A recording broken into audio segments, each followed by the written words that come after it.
T-minus 2 minutes, 15 seconds. The pressure in the LOX tank is at flight pressure. Coming up on just 2 minutes away from launch. T-minus 2 minutes. T-minus 2 minutes marked and counting. Figure for launch, so liftoff. The liquid hydrogen vent valve has been closed and flight pressurization is underway. T-minus 1 minute, 50 seconds and counting. We're figure for liftoff. Smooth sailing, baby. Thanks a lot, Chuck. You guys do super work. Chuck Hannon has just said smooth sailing, baby, to astronauts John Young and Bob Crippen. T-minus 1 minute, 35 seconds and counting. T-minus 1 minute, 30 seconds mark.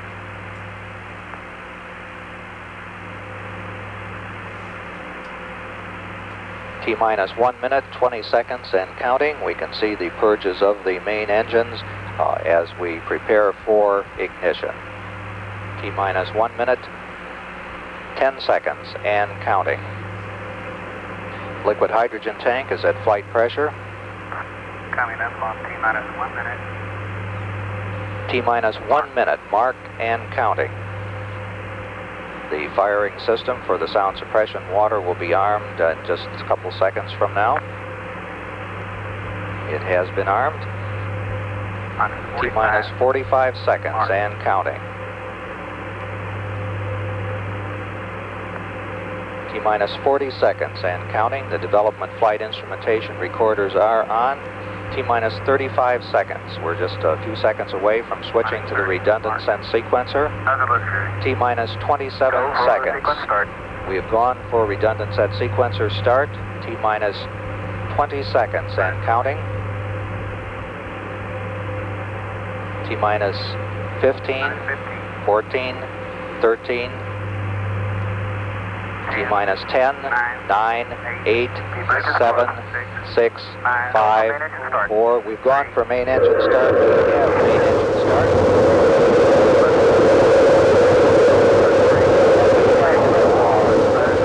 America's first space shuttle. And the shuttle has cleared the tower. Roger, roll.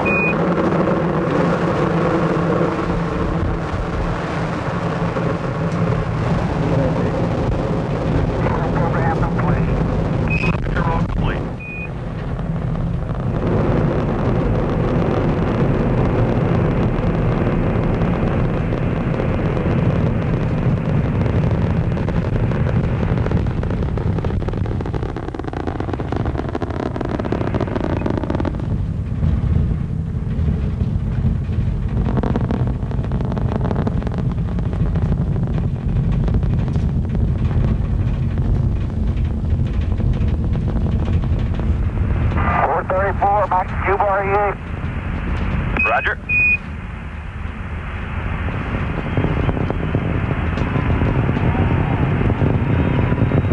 Right now they're going through the time when they have the maximum air pressure in the spacecraft.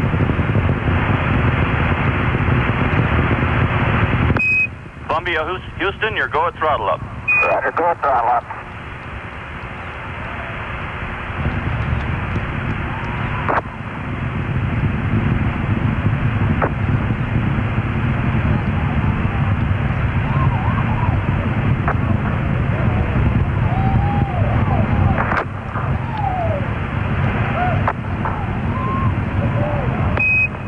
Roger, Columbia, on the nice ride. You're lofting a little bit. You'll probably be slightly high at staging. Columbia, you're negative seats. That says that Columbia, the altitude is too high for ejection seat use. Columbia, you're go for SRB SEP. 2 minutes, 4 seconds, standing by for SRB SEP confirmation.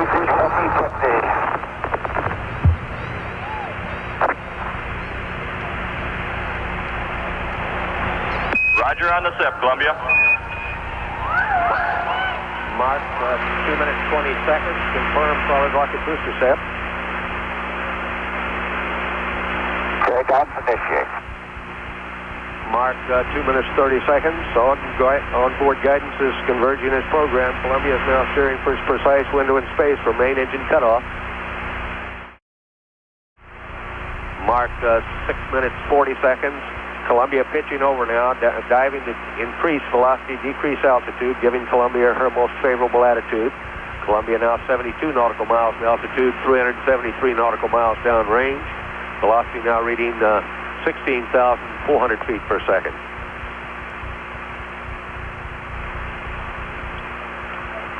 Standing by for a single-engine Preston Miko call up from Captown Brandenstein. As the spacecraft reaches into orbit and prepares to make its first circular orbit of the Earth, we'll say that our CBS News coverage of the flight, and we can now say flight of spacecraft Columbia, will continue after this pause for station identification. This is CBS. This, the largest spacecraft ever launched by man, the first winged spaceship, the first spaceship to carry a human crew on its maiden voyage. All previous manned spacecraft were tested unmanned before they went into orbit. Remember, we've been saying all week long, and as the time for the launch built Friday morning and again this morning built, everybody a little bit nervous, the tension a little heavier than even usual for space firing, because this spacecraft had not been tested at a launch in unmanned fashion as all others had. Spacecraft designed to carry men, and in this case that tension was a little extra because it simply had never been done before, but done now, done successfully. The astronauts in the spaceship heading for their orbiting height of 130 nautical miles, then to have the firing of their other orbital engine to put themselves into circular orbit around the Earth. Any sign of any difficulty anywhere, Leo Krupp? Everything looks great. You look like a relieved man. Your hands have stopped shaking, among other things. That launch was the most spectacular thing I've ever seen. But I want to say before we get too far along here, and we've got a lot of ground to cover this morning, that sitting here in our CBS News control area, a long way from the launch site, well over a mile from the launch site itself, the whole building shook. The ground literally shook as the spacecraft Columbia started its own sun below itself, caused that great thunder, and lifted off the pad, headed toward that orbit. We had that tense moment when the liquid fuel boosters on the side had done their job. You didn't quite know whether it was going to, those explosion bolts on the side would get the job done. They did their job. Then piggybacking on the external tank, didn't quite know whether that external tank would let loose as it ought to. It did. They did, and they are headed for the orbital height. What a tremendous accomplishment.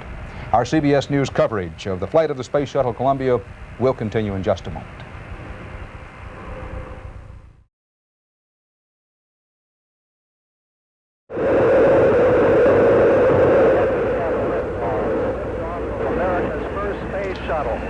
And the shuttle has cleared the tower. Cameron had a hard time. Trailing streaks of flame and clouds of gray smoke, Columbia cleared its 347-foot tower in 5 seconds. It was traveling at the speed of sound in less than 30 seconds. It reached an altitude of almost 8 miles in 1 minute.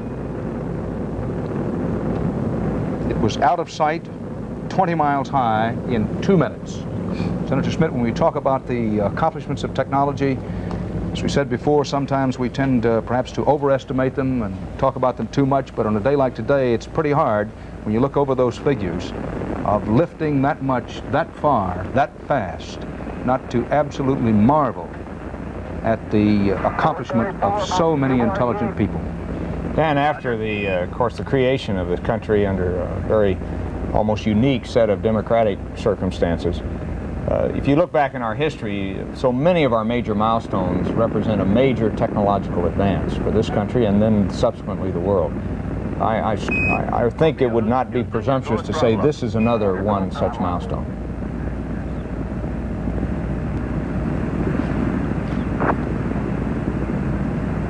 The ground shook all around the Space Center. One thing that I noticed, Dan, was that there seemed to be an emphasis of the low frequency sound that was shaking, the more seismic sound, if you will. We'll all be continuing our coverage as the morning goes along. This has been a CBS News special report.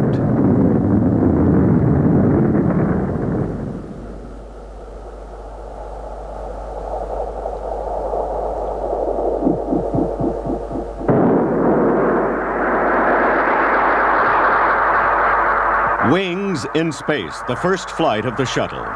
This portion was sponsored by Polaroid, makers of new Time Zero cameras and the film they were named after, and by Tang instant breakfast drink with a full day's supply of vitamin C in every glass. This is CBS. Most families have plenty to feud about, but on Family Feud, it's amazing what teamwork can do.